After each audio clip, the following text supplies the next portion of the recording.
और देखिए खार्किव में ऊंची इमारतों पर हमला हुआ है, ये भी तस्वीरें सामने आ रही है। वहां पर हाई राइज बिल्डिंग को भी टारगेट किया गया है।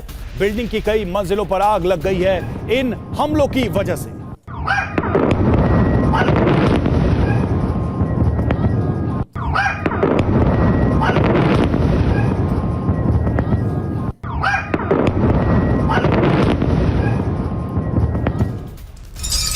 इधर पोर्ट सिटी ओडिशा के आसमान में दिखे कई फाइटर जेट्स। जी हां, फाइटर जेट पर मिसाइल से हमला। Во пошла, блядь!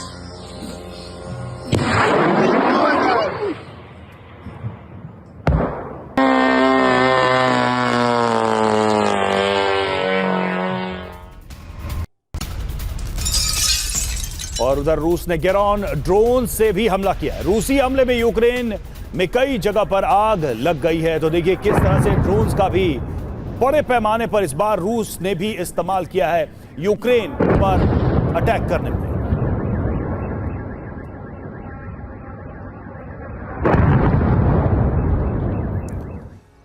तो रूस के इन हमलों का जो इंपैक्ट है वो तस्वीरों में पता चल रहा है, लेकिन अब सवाल है कि पुतिन के मन में क्या है, पुतिन का इंटेंशन इन हमलों के माध्यम से क्या है, उसे भी हम समझने की कोशिश करते हैं। क्योंकि यूक्रेन के हमले के बाद हमला या रिटेलिएशन तो तय था, लेकिन किस लेवल पर यह जाएगा ये समझने के लिए देखना पड़ेगा कि पुतिन के मन में चल क्या रहा है। तो कब्जा होने तक अटैक करने की क्या मंशा है पुतिन की। यूक्रेनी अटैक के चौथे दिन यूक्रेन पर हमला और 5 जून से यूक्रेन में रूस का हमला शुरू हुआ। पूरे यूक्रेन में दिन रात बमबारी की जा रही है। राजधानी कीव पर लगातार बड़े हमले किए जा रहे हैं। बैलिस्टिक मिसाइल का इस्तेमाल किया जा रहा है। मिसाइल से हमले, रॉकेट और घातक ड्रोन से भी हमला किया जा रहा है। रूस के बॉम्बर से भी यूक्रेन पर हमला किया गया। पहली बार ऐसा हुआ है। जी हां, ये जो हमले हो रहे हैं इसमें हम कुछ चीजें पहली बार देख रहे हैं। हमले से पहले ट्रंप और पुतिन में बातचीत होती है, पहले अमेरिका को जानकारी दी जाती है और फिर हमला किया जाता है। ट्रंप ने अपने सोशल मीडिया पोस्ट में भी यह बात कह दी थी। हमला शुरू होने से पहले ट्रंप का बयान इस पर आ गया। ट्रंप ने कहा रूस बड़ा हमला करने वाला है।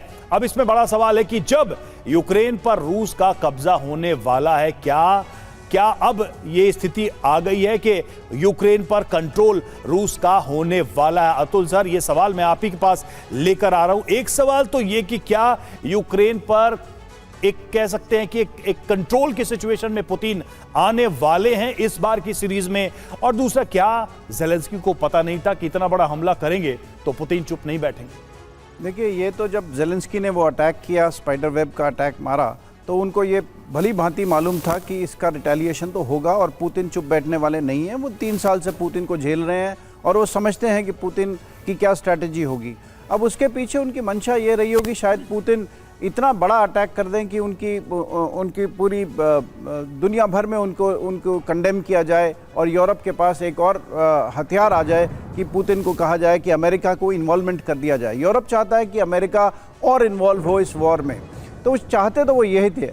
अभी तक अगर आप देखेंगे तो अमेरिका ने सिर्फ यही कहा है कि ये 2 बच्चे हैं, दोनों लड़ रहे हैं, इन्हें लड़ते रहने दीजिए, जब थक जाएंगे तब हम आएंगे बीच में और इनको अलग करने की कोशिश करेंगे। तो अब और आप एक और चीज़ जो हुई है, अभी नेटो सपोर्ट ग्रुप की एक मीटिंग हुई अभी ब्रसल्स में, जिसमें कि अमेरिका के डिफेंस मिनिस्टर नहीं गए, और शायद इसलिए नहीं गए क्योंकि वो नहीं चाहते अमेरिका की जो नीति अपना रहा है यूरोप इस वॉर को बढ़ावा देने में, उसको पूरी तरह से सपोर्ट देने में। हालांकि ये बात एकदम वो है कि अभी तक अमेरिका ने ना तो अपनी इंटेलिजेंस विड्रॉ की है यूक्रेन को देने से, और जो बाइडेन एडमिनिस्ट्रेशन ने उनको प्रॉमिस किया हुए थे वेपन्स वगैरह, वो भी अभी तक जा रहे हैं।